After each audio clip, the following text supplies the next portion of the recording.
Et si je vous disais que Cristiano Ronaldo n'aurait jamais pu porter le légendaire numéro 7 sans l'aide d'une certaine personne? Ou l'histoire du numéro 30 de Messi, que même ses plus grands fans ne connaissent pas? Nous allons découvrir les 10 numéros de maillot de football ayant des histoires secrètes.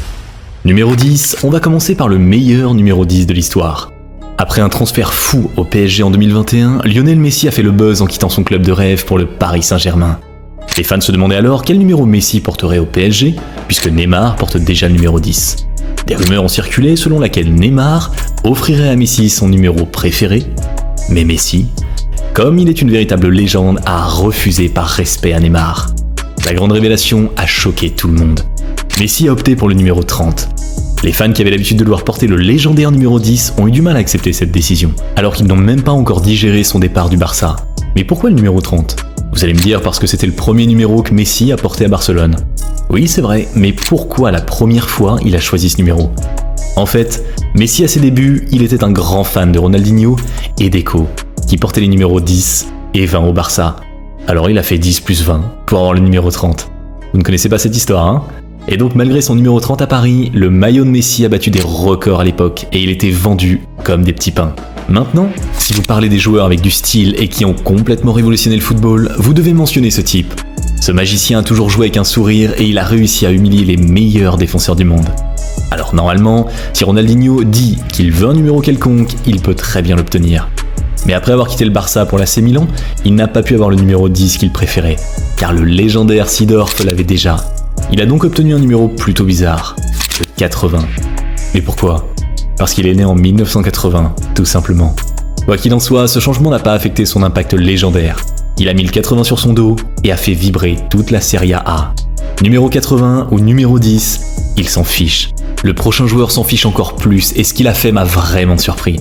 Surtout avec sa forte personnalité, je ne m'attendais pas à ça. Numéro 8, Zlatan Ibrahimović. Zlatan est une légende du football. Il a joué pour certains des plus grands clubs du monde, comme vous le savez tous. Mais ce que tout le monde ne sait pas, c'est comment il s'est retrouvé avec son numéro 21 avec l'AC Milan.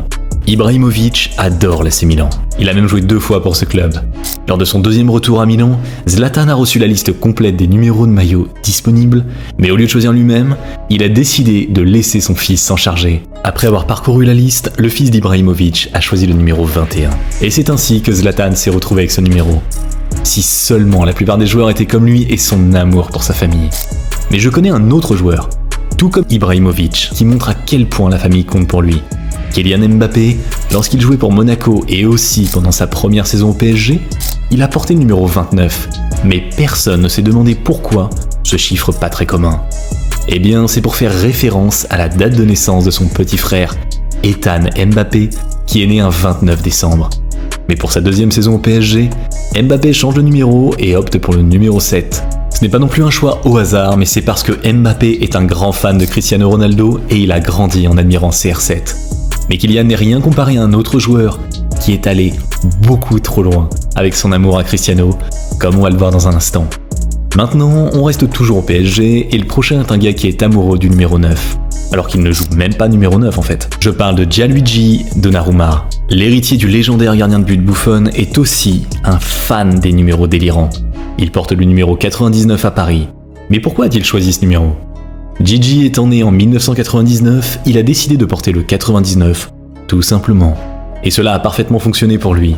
À l'âge de 16 ans, Donnarumma était déjà le gardien de but titulaire de l'AC Milan. Imaginez la popularité qu'il devait avoir à l'école. Il quittait sa classe pour aller ensuite disputer des matchs européens sous les yeux de toutes les filles de sa classe qui portaient son maillot. Aujourd'hui, Gigi porte toujours le numéro 99 pour le PSG, après avoir essayé les maillots 50 et 16, mais il n'y a rien de tel que ce vieux 99. Numéro 5, Kevin De Bruyne porte l'inhabituel numéro 17. Même s'il avait la possibilité d'en changer, il ne l'a pas fait. Voici pourquoi. Lorsqu'on a demandé à De Bruyne pourquoi il avait choisi le numéro 17 et pourquoi il ne voulait pas en changer, il a répondu qu'il voulait un numéro que personne d'autre n'avait, parce qu'il ne voulait pas entrer dans une polémique avec d'autres joueurs. Et maintenant qu'il est en mesure de choisir le numéro qu'il veut, il dit qu'il ne veut pas en changer parce que ce serait un casse-tête pour les fans d'acheter un autre maillot avec un numéro différent et que ce sera un gaspillage d'argent inutile. Une très bonne et très modeste raison. Respect à De Bruyne pour avoir pensé aux fans et pas seulement à l'argent. Numéro 4. Trent Alexander-Arnold a rendu son numéro célèbre parce qu'il était trop flemmard pour en changer. En voyant Arnold porter le numéro 66, on pourrait penser qu'il s'agit d'une forme d'hommage à la Coupe du Monde de 1966, remportée par l'Angleterre, ou que l'un de ses parents est né en 1966. Mais ce n'est pas du tout ça. C'est plutôt un entraîneur strict qui lui a collé ce numéro à l'académie et qui a décidé que c'était son numéro porte-bonheur. Voici donc un vainqueur de la Ligue des Champions qui porte un numéro ridicule juste pour se faire plaisir. Et en plus, mon gars va sûrement atteindre les 100 passes décisives avec Liverpool en jouant avec un 66 sur le dos et va ainsi donner envie à quelques jeunes de le porter à leur tour. Mais ce mec a carrément mis des symboles de calcul sur son maillot. J'ai jamais vu ça de ma vie et je parie que vous aussi, n'est-ce pas ? Vous vous souvenez peut-être de Ivan Zamorano qui a marqué de nombreux buts au Chili et au Real Madrid. Mais c'est ce qu'il a fait à l'Inter Milan qui a fait de lui un petit génie. Écoutez bien, lorsqu'Ivan a quitté le Real Madrid pour l'Inter, il a pris le maillot numéro 9 comme d'habitude. Mais quelque chose d'étrange s'est passé.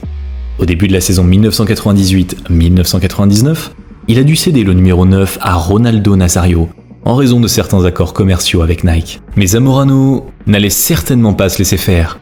Il avait décidé que s'il ne pouvait pas avoir le numéro 9 directement, il allait l'avoir d'une manière ou d'une autre. Il avait probablement très bien suivi ses cours de mathématiques lorsqu'il était enfant, car son nouveau numéro de maillot était le 18, et il avait ajouté un signe plus au milieu pour obtenir le 9. Voilà, c'est fou, non ? Et vous savez quoi ? Le numéro fou de Zamorano a porté ses fruits. Il a marqué le plus grand nombre de buts de sa carrière à l'Inter dès sa première saison, avec un maillot 1+8, inscrivant 20 buts et réalisant 20 passes décisives dans toutes les compétitions cette saison. Et d'ailleurs, vous n'avez pas remarqué que de nos jours, les footballeurs de la nouvelle génération veulent tous des numéros cool ? Mais pas notre petit bonhomme, Alejandro Garnacho, qui reste fidèle à ses habitudes. Tout le monde maintenant sait que le mec est un super fan de Cristiano Ronaldo. Et quand il s'agit de deviner pourquoi Garnacho a décidé de porter le numéro 49, c'est assez simple. Il adore Cristiano Ronaldo et il s'est même fait tatouer son nom sur la jambe.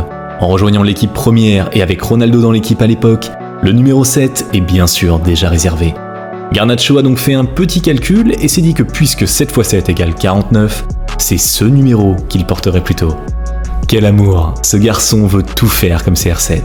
Mais vous savez, cela aurait pu être différent. Parce que si Ronaldo avait pu réaliser son souhait en 2003, CR7 n'aurait jamais existé. En fait, lorsque Ronaldo a été transféré à Manchester United en 2003, il ne voulait pas trop de pression et voulait s'intégrer doucement dans l'équipe. Le jour où il devait choisir son numéro de maillot, Ronaldo a donc décidé de garder son ancien numéro de Sporting Lisbonne, le 28. Mais Sir Alex Ferguson ne voulait pas en entendre parler et lui a dit qu'il porterait le numéro 7. Ce maillot est devenu une icône à Manchester United, car avant Ronaldo, des footballeurs comme David Beckham, Eric Cantona et même George Best l'avaient porté. Ronaldo a écouté Sir Alex Ferguson et aujourd'hui, il a fait de CR7 une véritable marque emblématique. En y repensant aujourd'hui, CR28 aurait été une énorme erreur. Si vous avez aimé cette vidéo, vous voudrez sûrement regarder celle-là.